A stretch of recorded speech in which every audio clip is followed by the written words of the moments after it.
Un Monster Truck de más de 4 toneladas despega de una rampa sin ningún control en el aire y casi siempre aterriza de pie sobre sus 4 ruedas. Así funciona por dentro un Monster Truck.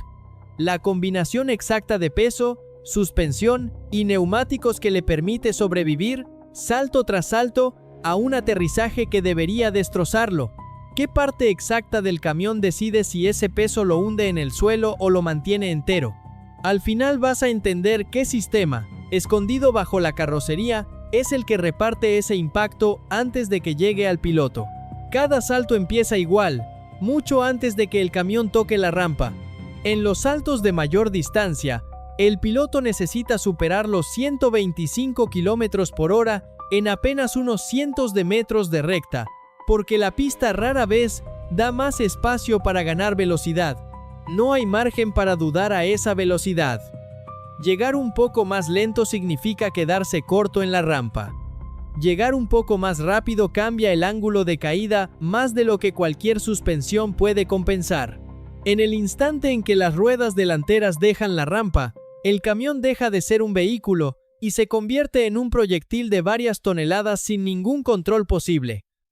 El volante no sirve de nada en el aire. Los frenos tampoco. Durante los segundos que dura el vuelo, la única variable que decide si el piloto vuelve a casa esa noche es un cálculo que se hizo semanas antes, en un taller, mucho antes de que el motor arrancara ese día.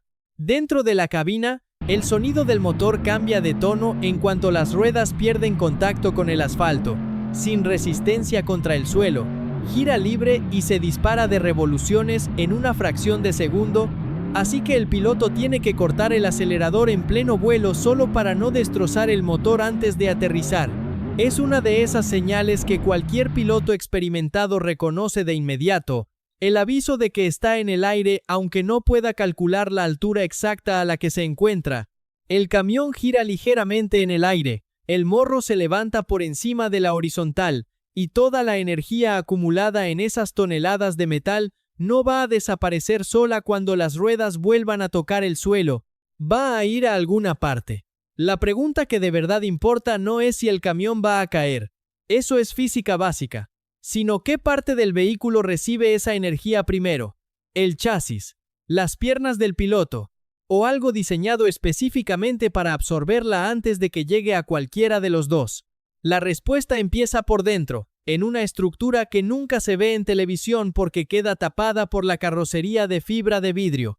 El chasis de un Monster Truck es un armazón tubular de acero al cromo molibdeno, soldado a mano tubo por tubo durante meses en un taller, no una plancha rígida como la de una camioneta normal.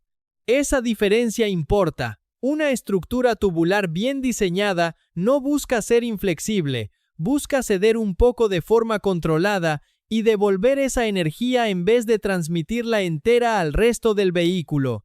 Es la misma lógica que la deformación programada de un coche de calle, llevada a una escala pensada para volar por el aire en vez de solo chocar contra otro coche. Pero un chasis flexible no basta para absorber una caída desde varios metros de altura.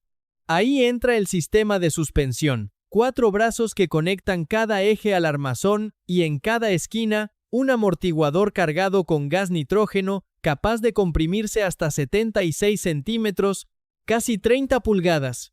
Cuando la rueda toca el suelo a la velocidad de una caída libre, ese amortiguador no frena el impacto de golpe, lo alarga en el tiempo. El aceite del interior se ve forzado a pasar por válvulas diminutas, y esa resistencia convierte la energía del golpe en calor, en vez de dejar que viaje directa hasta el chasis o hasta el piloto. Cuanto más recorrido tiene el amortiguador, más tiempo dura ese frenado, y menos violento es cada milisegundo de la desaceleración. Las ruedas hacen un trabajo parecido, aunque no lo parezca desde fuera. Miden 1,67 m de diámetro, y el equipo puede bajar la presión de aire hasta los 8 o 10 psi cuando busca más amortiguación, muy por debajo de los más de 30 psi que lleva la rueda de un coche normal.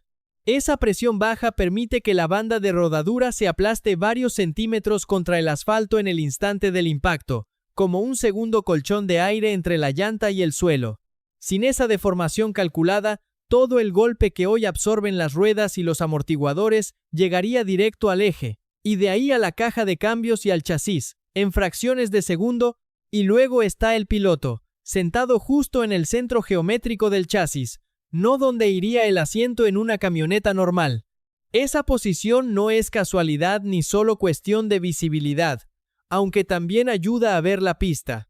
Colocar el peso más pesado del vehículo, motor, transmisión y piloto, cerca del centro y repartido entre los 4 ejes hace que el camión caiga más plano, sin inclinarse hacia un lado, que concentre todo el impacto en 2 ruedas en vez de 4. Alrededor del asiento hay una jaula de acero con barras trianguladas, pensada para resistir un vuelco o un golpe directo sobre el techo sin que el metal llegue a tocar al piloto, sujeto además por un arnés de 7 puntos.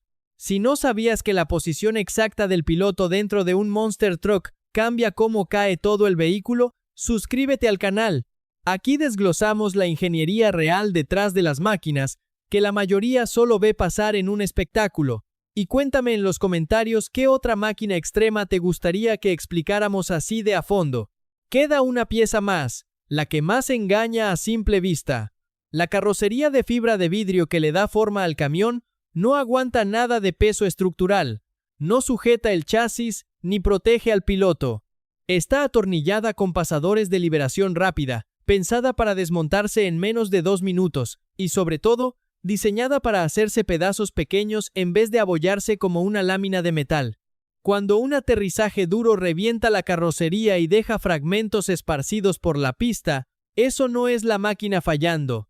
Es exactamente el resultado que buscaban los ingenieros que la diseñaron así. Todo este sistema no sale barato.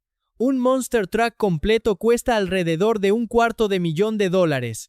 Cada motor por separado puede costar $50,000. Entrega hasta 1.500 caballos de fuerza sobrealimentado y quemando metanol en vez de gasolina, y un equipo competitivo puede llegar a destruir 5 motores completos en una sola temporada de saltos y aterrizajes duros. Cada neumático de 66 pulgadas cuesta más de $2.500, y un camión lleva 4 rodando al mismo tiempo. Nada de esto es un gasto de lujo, es el precio de mantener vivo, salto tras salto, un sistema diseñado para absorber una y otra vez el mismo tipo de golpe que debería destrozarlo. Cuando algo falla de verdad, casi nunca falla el chasis ni la jaula del piloto. Falla algo más simple y más barato de reemplazar. Un eje, una junta de la transmisión, una varilla de dirección. Los equipos que compiten llevan piezas de repuesto a cada evento porque saben que romper algo en un aterrizaje duro no es la excepción. Es una parte normal y esperada de la temporada. Esa jerarquía de fallo no es un accidente de diseño. Es la decisión central detrás de todo el vehículo. Mejor que se rompa una pieza de unos cientos de dólares, reemplazable en un box junto a la pista, que una pieza de la que depende la vida del piloto. La historia de este deporte tiene casos que muestran justo dónde está ese límite. Pilotos con décadas de carrera han terminado con una rodilla rota, costillas fracturadas, hombros y muñecas lesionados, incluso hospitalizados después de un salto que salió mal. Ninguno de esos accidentes ha sido mortal ni ha dejado secuelas permanentes, y esa estadística no es suerte, es el resultado directo de la jaula, el arnés y el casco, haciendo exactamente el trabajo para el que fueron diseñados, incluso cuando todo lo demás alrededor del piloto se rompe. Hay incluso una capa de seguridad que no depende del piloto en absoluto. Cada Monster Truck lleva un interruptor de encendido remoto que un oficial de pista puede activar a distancia para apagar el motor al instante si algo se ve mal en pleno salto o después de un aterrizaje violento.